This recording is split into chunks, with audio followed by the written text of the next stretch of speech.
Halo guys, Assalamualaikum warahmatullahi wabarakatuh. Apa kabar? Semoga teman-teman dalam keadaan sehat walafiat. Salam buat keluarga teman-teman di rumah. Salam sepak bola. Perkenalkan gue si netizen yang suka membahas bola. Ya, mari kita update sepak bola dunia 24 jam terakhir ya, dimana sepak bola Indonesia kan lagi sepi ya karena insiden luar biasa sedang terjadi di Indonesia. Jadi kita bahas sepak bola dunia. Oke, banyak sekali pertandingan yang sudah dijalani, termasuk laga perpisahan dari Calvin Verdong ya. Laga perpisahan dari Calvin Verdong di Nijmegen berakhir dengan tidak baik karena Nijmegen yang so far ada di puncak ya, takluk dari klubnya Justin Hubner yaitu Fortuna Sittard dengan skor 3-2, di mana gol kemenangan dari Fortuna diciptakan di menit 90 plus 4 ya. Ya, ini pertandingan yang sangat seru. Gue nonton, Verdong bermain full ya. Verdong bermain full dan Justin Hubner bermain sejak menit 71 kalau nggak salah ya. Atau 70 berapa ya, lupa gue. Menit 70-an lah. Jadi Hubner bermain selama 27 menitan, Verdong bermain full. Dan kalah 3-2 ini menutup kisah Verdong di Nijmegen karena dia sudah resmi ditransfer ke Lille. Ya, ke Lille. Lille itu adalah salah satu klub besar Prancis di Ligue 1. Dan Calvin Verdong akan menjadi pemain Indonesia pertama yang bermain di sana. Jadi good luck untuk Calvin Verdong. Ya, luar biasa ya melihat performa Verdong yang sangat konsisten, dan Lille akan bermain di Europa League ya. Jadi kurang lebih Verdong bisa gue bilang naik kelas ya. Dan Lille itu kan dulu juara Liga Prancis juga. Jadi good luck ya untuk Calvin Verdong. Semoga mendapatkan karir yang baik di sana. Oke. Kemudian Real Madrid menang 2-1 atas Real Mallorca dan membuat mereka sementara ada di pucuk ya. Jadi, dan juga Barcelona ditahan imbang 1-1. Cukup disayangkan ya, Barcelona. Kelihatan kayaknya Barcelona ini belum menemukan lagi bentuknya ya. Belum menemukan lagi bentuknya. Jadi kita lihat ya antara Real Madrid dan Barcelona ya, lagi-lagi cuma Real Madrid dan Barcelona gue rasa yang akan menjadi dua kandidat di Liga Spanyol musim ini. Gitu ya, Liga Spanyol musim ini. Kemudian hasil mengejutkan di Italia, Inter Milan takluk 0-2 dari Udinese. Jadi ini hasil yang cukup disayangkan ya, padahal Inter sekarang sebenarnya lagi menemukan kepercayaan dirinya ya setelah kemarin menang 5-0. Tapi ya everything is happen. Apapun bisa terjadi ya, apapun bisa terjadi. Kemudian ya Juventus masih dengan kemenangannya yang tidak meyakinkan 1-0 aja. Jadi ya gue rasa kalau melihat Liga Italia kayaknya bakal Napoli lagi sih yang juara kayaknya ya, karena Napoli kelihatan lebih percaya diri. Kalau dari pertandingan juga Napoli mainnya bagus gitu ya di setiap pekannya.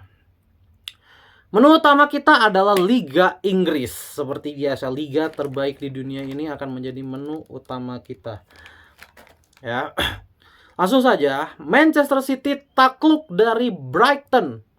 Ya, ini sangat disayangkan ya kekalahan ini, padahal City sempat unggul lebih dulu lewat Erling Haaland. Namun mereka disamakan lewat penalti James Milner dan juga gol di menit akhir. Ini kekalahan ini membuat City terlempar dari 10 besar, dan ini adalah kekalahan kedua beruntun dari Manchester City, dan bisa gue bilang ini adalah start terburuk dari Pep Guardiola. Jadi cuma mendapat 3 poin aja ya dari 2 pertandingan, kalah dari Tottenham, kalah dari Brighton. City ini belum ketemu sama Liverpool, Arsenal, Chelsea loh. Jadi kita lihat ya, gue udah bilang sih di video sebelumnya, gue tuh tidak menghitung City di perburuan gelar juara ini. Gue kan menghitungnya Liverpool, Arsenal, Chelsea ya. Arsenal 1, Liverpool 2, Chelsea 3. Tapi kita lihat ya, apakah City bisa bangkit karena mereka ngedatengin Donnarumma. Nah, apakah kiper ini bisa solving ya dengan kehadiran Donnarumma? Oke. Kemudian tentu saja menu yang paling hot, yang paling enak adalah Liverpool versus Arsenal, yang gua pastinya nonton full karena gua pendukung Liverpool, teman-teman. Ya, dan gue happy banget Liverpool berhasil memenangkan pertandingan ini dengan skor 1-0 meskipun Arsenal bermain lebih baik sebenarnya. Ya, meskipun Arsenal bermain lebih baik, ini adalah bisa gue bilang karma sebenarnya ya. Karena kemarin MU bermain lebih baik lawan Arsenal tapi Arsenal yang menang. Sekarang Arsenal main lebih baik lawan Liverpool tapi Liverpool yang menang. Jadi hasil ini membawa Liverpool menjadi satu-satunya tim di Liga Inggris yang masih meraih kemenangan sempurna 9 poin. Padahal 2 kali main jelek loh Liverpool itu. Lawan Castle main jelek, lawan Arsenal main jelek, tapi still win the game. Tetap menang. Ya, itu yang sangat patut untuk disyukuri ya teman-teman ya. Oke. Liverpool menang 1-0 lewat gol tendangan bebas yang sangat indah dari Dominic Szoboszlai. Oke, mungkin kita bisa ulik pertandingan ini ya. Kayak di mana sebenarnya Liverpool di awal-awal sempat mengambil inisiatif ya. Tetapi Liverpool ini terlalu banyak salah passing dan salah chemistry. Ini kelihatan Liverpool ini belum menyatu sebagai tim ya. Dimana kadang Ekitike bergerak kemana, Wirtz bergerak kemana. Kelihatan Florian Wirtz itu kebingungan sekali dia pemainnya.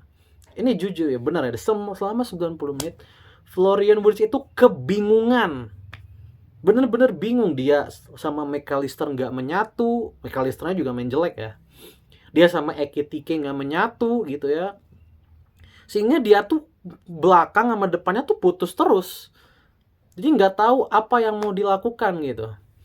Karena kalau kalian lihat ya, tiba-tiba ada salah passing, tiba-tiba ada salah chemistry, yang satu gerak kemana, yang satu ngoper kemana. Nah itu chemistry-nya memang belum dapat banget gitu. Ya kelihatan banget gitu. Makanya meskipun sebenarnya gue bilang Wirtz main bagus ya sebenarnya. Cuman karena kebingungan, sehingga kelihatan di lapangan tuh tidak efektif. Segala pergerakan, segala apa yang dia lakukan, making decision yang dia lakukan, itu tidak efektif sama sekali. Ya. Padahal kalau kalian lihat kayak Trupas, sebenarnya Trupas kesalah bagus, Trupas kayak Ekitike bagus. Dia tuh selalu bagus sebenarnya. Hanya aja dia tuh tidak, kayaknya komunikasinya masih kurang sama pemain-pemain ya. Ini masih kurang banget. Jadi tidak efektif. Beda sama Ekitike. Ekitike menurut gue adaptasinya udah jauh lebih cepat. Ya, karena dia baik lagi dia juga striker yang menurut gue dia cukup lengkap ya. Karena dia finishingnya bagus, punya kecepatan juga, mau bergerak juga. Jadi fungsinya banyak Ekitike ini. Makanya Liverpool sih beruntung ya punya Ekitike, dan apalagi hari ini Liverpool resmi mendapatkan Alexander Isak yang membuat kayaknya ini Ekitike, kayaknya Gakpo ya yang bakal kesingkir ya. Nanti mungkin Isak, Ekitike salah. Kayak Gakpo ini bakal tersingkir. Oke. Babak pertama Arsenal karena Liverpool terlalu banyak salah passing, Arsenal lebih bisa mengontrol permainan di tengah ya, apalagi Zubimendi mainnya bagus banget sih. Zubimendi mainnya bagus, tapi sempat melakukan satu kesalahan ya, waktu itu bolanya direbut Van Dijk tapi tidak gol untungnya. Ya, kemudian Madueke mainnya bagus. Martinelli, Gyökeres ini yang jelek. Madueke jadi kayak kerja sendiri di depan. Kalau banyak yang bilang kayak Gyökeres nggak dapat supply, nggak begitu juga guys, karena gimana bisa dapat supply kalau demand dari tengahnya itu memang rapat banget. Gyökeres itu emang nggak dikasih ruang sama sekali. Jadi memang sayap Arsenal ini nggak punya pilihan selain mencoba cut inside, karena mereka posisinya relatif lebih longgar karena lebih rapat. Liverpoolnya tuh lebih rapat, demand di tengahnya tuh ya lebih rapat ke tengah dibanding melebar. Jadi ya karena memang yang main kan Szoboszlai juga ya, yang di kanan, kirinya Kerkes. Jadi gue rasa bertahan di kotak penalti memang pilihan yang jauh lebih realistis dan terbukti clean sheet kan gitu. Jadi